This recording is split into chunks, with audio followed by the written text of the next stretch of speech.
Assalamualaikum warahmatullahi wabarakatuh. Halo semuanya, perkenalkan nama saya Zahra Azharnia Alodia dengan NIM 251000065. Saya berasal dari Prodi Ilmu Kesehatan Masyarakat, Fakultas Kesehatan Masyarakat. Halo semuanya, perkenalkan nama saya Catherine Agnesia Mandi dengan NIM 251000060. Saya dari Prodi Ilmu Kesehatan Masyarakat, Fakultas Kesehatan Masyarakat. Halo semuanya, perkenalkan nama saya Jessica Simamora dengan NIM 251000030. Saya dari Prodi Ilmu Kesehatan Masyarakat, Fakultas Kesehatan Masyarakat.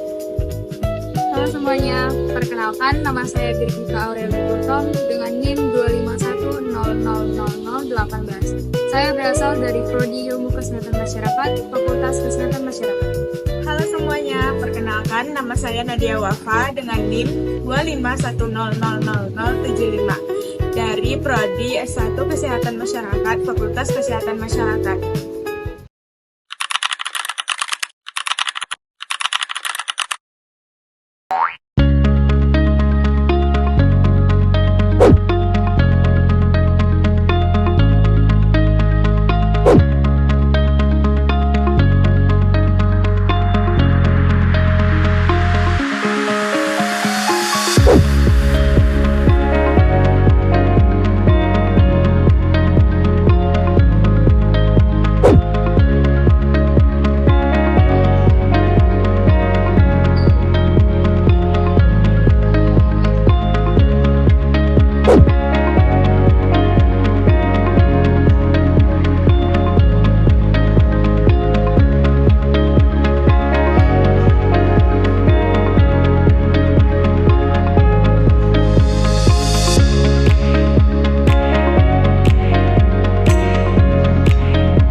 Tahu nggak sih seberapa besar peran rumah dalam kesehatan kita sehari-hari?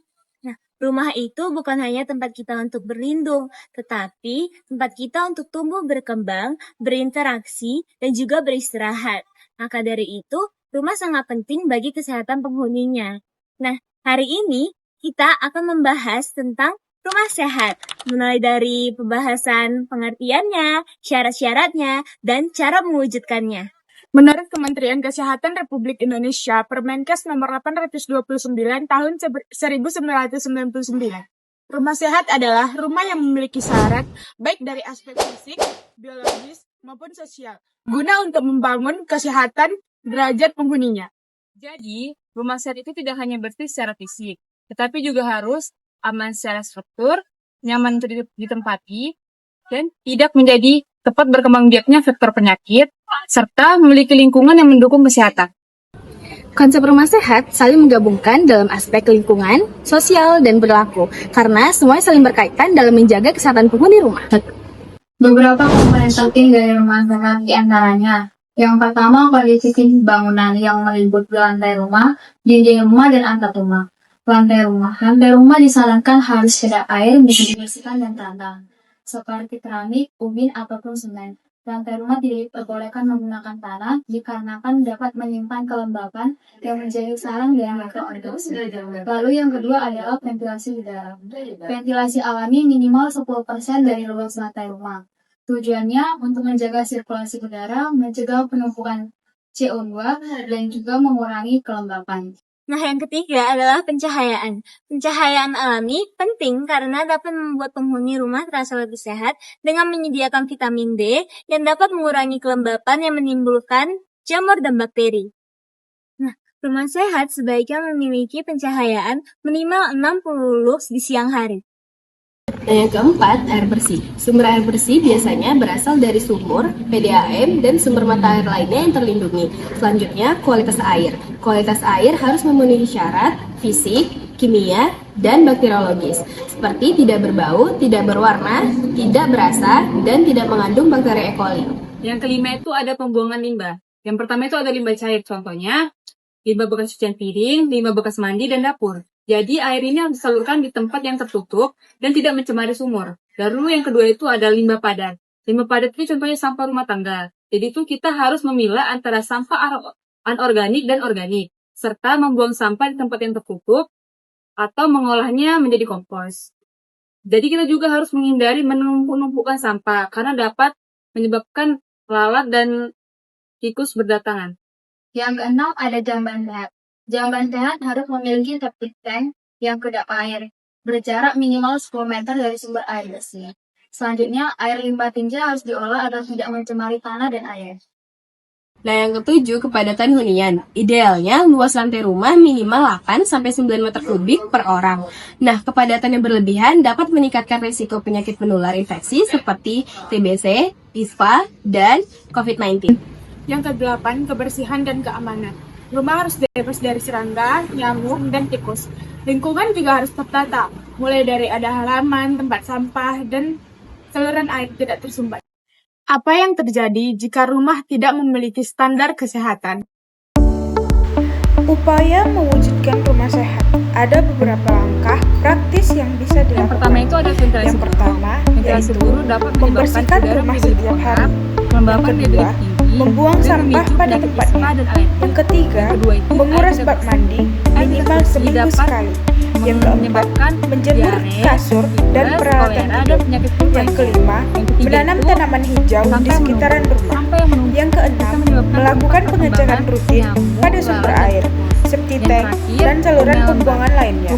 Yang ketujuh, menerapkan perilaku hidup bersih dan sehat. Serta menyebabkan penyakit rematik dan asma.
Dari pembahasan tadi, kita dapat menyimpulkan bahwa rumah sehat harus memenuhi syarat fisik, biologis, dan sosial. Komponen seperti ventilasi, pencahayaan, air bersih, dan sanitasi sangat berpengaruh pada kesehatan. Rumah yang tidak sehat dapat menjadi sumber berbagai penyakit. Mewujudkan rumah sehat dimulai dari kebiasaan sederhana yang dilakukan setiap hari.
PD Paljaya, operator pengolahan limbah DKI Jakarta, mencatat sekarang ada 2 jutaan septic tank di ibu kota, tapi 83%-nya dalam kondisi bocor.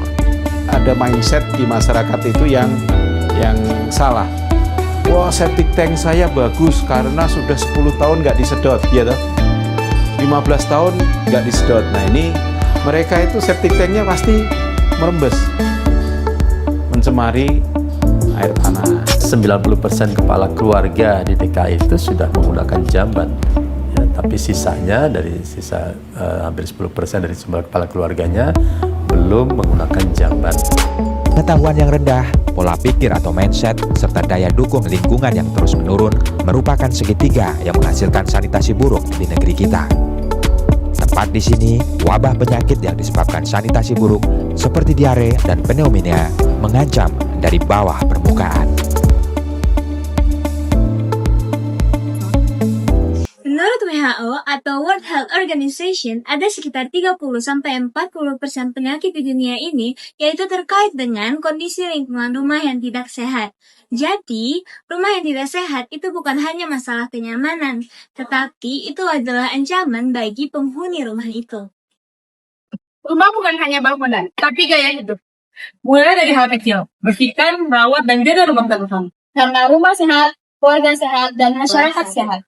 Mari bersama wujudkan rumah sehat demi Indonesia yang lebih sehat dan sejahtera. Terima kasih. Wassalamualaikum warahmatullahi wabarakatuh.